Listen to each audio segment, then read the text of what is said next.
बिस्मिल्लाहिर्रहमानिर्रहीम। अस्सलाम वालेकुम नाज़रीन, प्रोग्राम में आपको कहेंगे खुशामदीद। मैं हूँ हुमार सलान। नाज़रीन कराम, हमारे ये खुसूसी प्रोग्राम्स की सीरीज़ का आगाज़ आज यानी कि 7 मुहर्रमुल हराम से हुआ है और ये सिलसिला जारी रहेगा। चंद प्रोग्राम्स पर मबनी ये सिलसिला है जो कि 10 मुहर्रमुल हराम तक हम इस सिलसिले को जारी रखेंगे।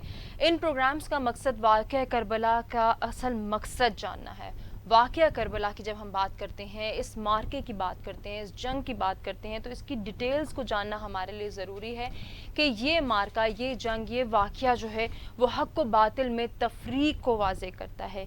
ये शख्सियत की जंग नहीं है, ये शख्सियात की जंग नहीं, बल्कि ये किरदार की जंग है, ये नज़रियात की जंग है।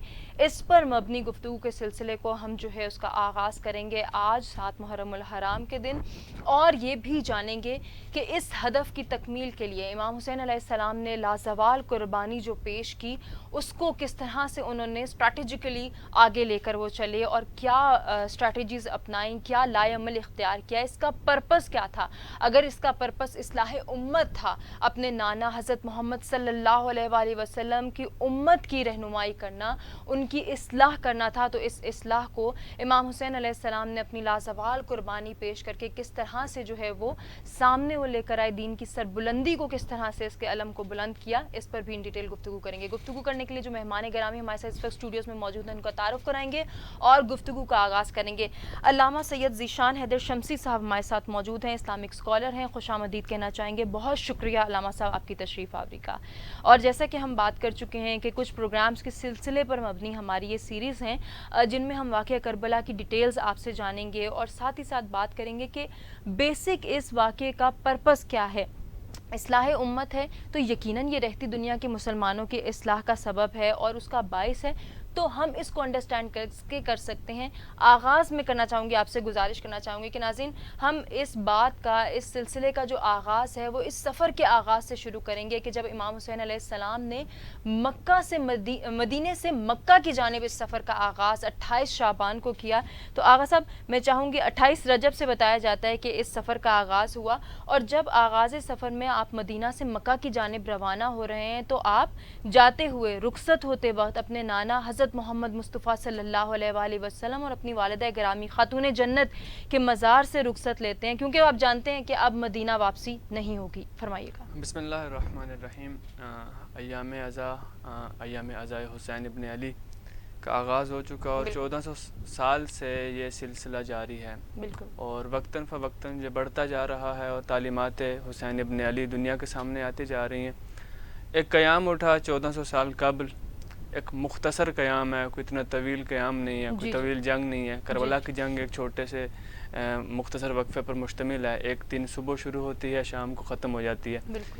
मुख्तसर जंग होने के बावजूद, मुख्तसर क़याम होने के बावजूद, ये जंग तमाम सदियों और तमाम ज़मानों पर गालिब है। बेशक ऐसे ही। वजह यह है, कोई भी जंग, कोई भी मार्का, कोई भी तहरीक, कोई भी क़याम जो है वो गालिब तब तक नहीं आ सकता जब तक उसके मकासद ना हो, और आली मकासद ही तहरीकों को बाकी रखते हैं। इमाम मज़लूम करबला ने इस तहरीक का आगाज़ किया।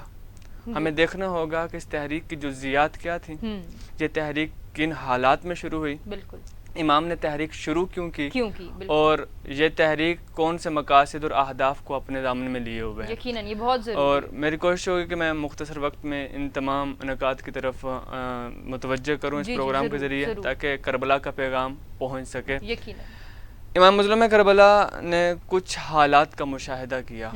ये हालात कोई मौजूदा हालात नहीं थे, बहुत अरसे से चलते आ रहे थे। आप जानते हैं, तारीख़ी हकीकत है कि 11 हिजरी हुजूर अकरम की रहलत होती है सल्लल्लाहु अलैहि वसल्लम, और उसके बाद 50 साल का अरसा गुज़रता है। इस 50 साल के अरसे में ऐसी तब्दीलियाँ रूनुमा हुई आलम इस्लाम के अंदर कि जो इस्लाम की हकीकी सूरत के बिल्कुल मुखालिफ जा रही थी। इमाम ने इन हालात का मुशाहिदा करते हुए मदीना को छोड़ने का फ़ैसला किया। बहुत मुश्किल फ़ैसला। बहुत से इसके मुहर्रकात भी थे पीछे। एक ख़त आता है शाम से, यजीद की तरफ से, गवर्नर मदीना की तरफ, कि खुज़िल हुसैन बिल बेआ, हुसैन इब्न अली से बेअत तलब करो। अगर बेअत कर लें फ़बेहा, ठीक है, लेकिन अगर बेअत नहीं करते हैं तो हुसैन इब्न अली का नाउज़ुबिल्लाह मिन ज़ालिक सर काट के मेरी तरफ भेज दो, यानी कि उनसे जंग करो, मैदान सजा दो। امام تک جو خبر پہنچی، گورنر مدینہ نے بلایا، امام نے وہاں بھی اپنے مقصد کا احیاء کیا، مقصد بتایا. بالکل. جب گورنر نے بیعت کا مطالبہ کیا، امام مظلوم کربلا نے گورنر کو مخاطب فرمایا اور کہا کہ اے گورنر مدینہ، رات کے وقت ہم بیعت نہیں کر سکتے، کل دن میں آپ کو بتائیں گے کون بیعت کے قابل ہے، کون بیعت کے قابل نہیں ہے. بالکل. لیکن جب معاملات اور تکرار بڑھا تو امام نے وہاں پر ایک جملے کو واضح کیا، اور بہت ہی مختصر جملہ ہے لیکن ایک بہت بڑے مفہوم کو اپنے اندر چھپائے ہوئے. امام نے فرمایا کہ تم دیکھ نہیں رہے ہو یزید کیسا انسان ہے، تم اس شخص کے بارے میں بیعت کا مطالبہ کر رہے ہو جس کے اندر زمانے کی تمام برائیاں پائی جاتی ہیں، بے شک، مثلی، اور وہ عیاں ہیں، سامنے ہیں سب کے، فسق و فجور کر رہا ہے، واضح برائیاں انجام دے رہا ہے. فرمایا مثلی لا یبایع لمثل یزید، تم مجھ سے بیعت کا مطالبہ کرتے ہو، میں ایک کلیہ دے کر جا رہا ہوں تمہیں کہ میں مجھ جیسا بھی کوئی ہوگا تو کبھی یزید جیسے کہ بیعت نہیں کرے گا. بے شک بے شک. کیونکہ اگر اسلام کی تعلیمات پر عمل کرنے والا کوئی انسان ہے تو اسلام کے منکرات کا احیاء کرنے والے اور اسلام کی مخالفت کرنے والے کے سامنے تو کبھی نہیں جھکے گا.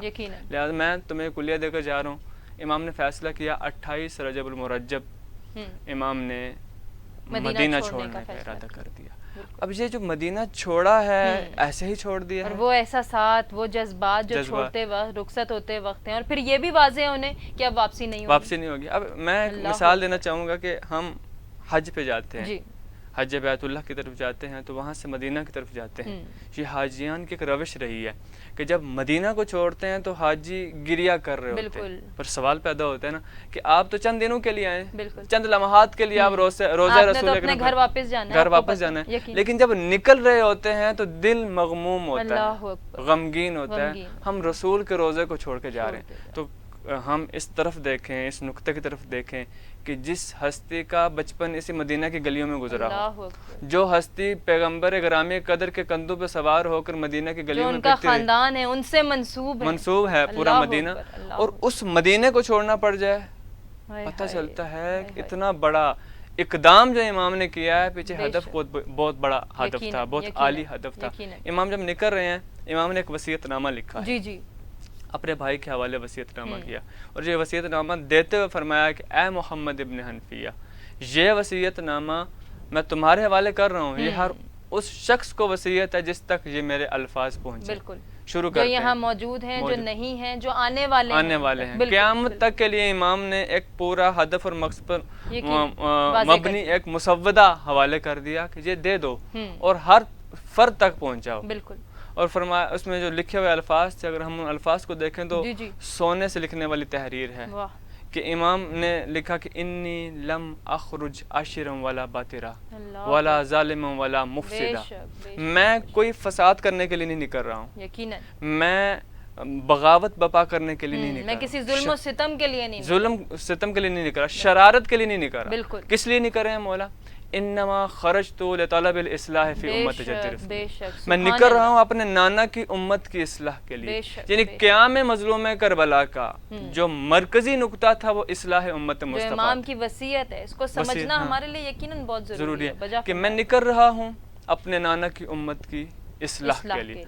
اب سوال پیدا ہوتا ہے کہ ابن رسول اللہ آپ کیسے اصلاح کریں گے؟ اسی وصیت میں آگے فرمایا، اريد ان امر بالمعروف وانهى عن المنکر واسیر بسیرت جدی و ابی. سبحان اللہ، سبحان فرمایا میں جو نکلا ہوں اصلاح امت کی خاطر، میرا جو ارادہ ہے اصلاح امت کا، میرا ارادہ نہی عن المنکر کرنا ہے اور امر بالمعروف کرنا ہے، یعنی کہ نیکی کا پیغام دینا ہے اور برائی سے روکنا ہے. سبحان اللہ، سبحان برائی سے روکوں گا، نیکی کا پیغام دوں گا. اسلامی اقدار کا احیاء کر رہے تھے حسین ابن علی، کسی مسئلے کو کسی مکتب کی احیاء کی خاطر نہیں، اسلام کے اقدار کے احیاء کی خاطر مظلوم کربلا نکلے. اچھا مولا طریقہ کار کیسا اپنائیں گے آپ جو نکل رہے ہیں، اصلاح کی اسٹریٹجی کیا ہے، آپ کا طریقہ کار کیا ہے؟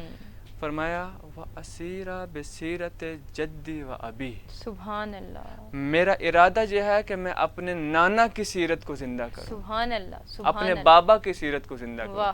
پتہ چلا کہ سنت نبوی کو پامال کیا جا رہا تھا، جو حسین ابن علی کہہ رہے ہیں کہ میں سیرت پیغمبری کو زندہ کروں گا.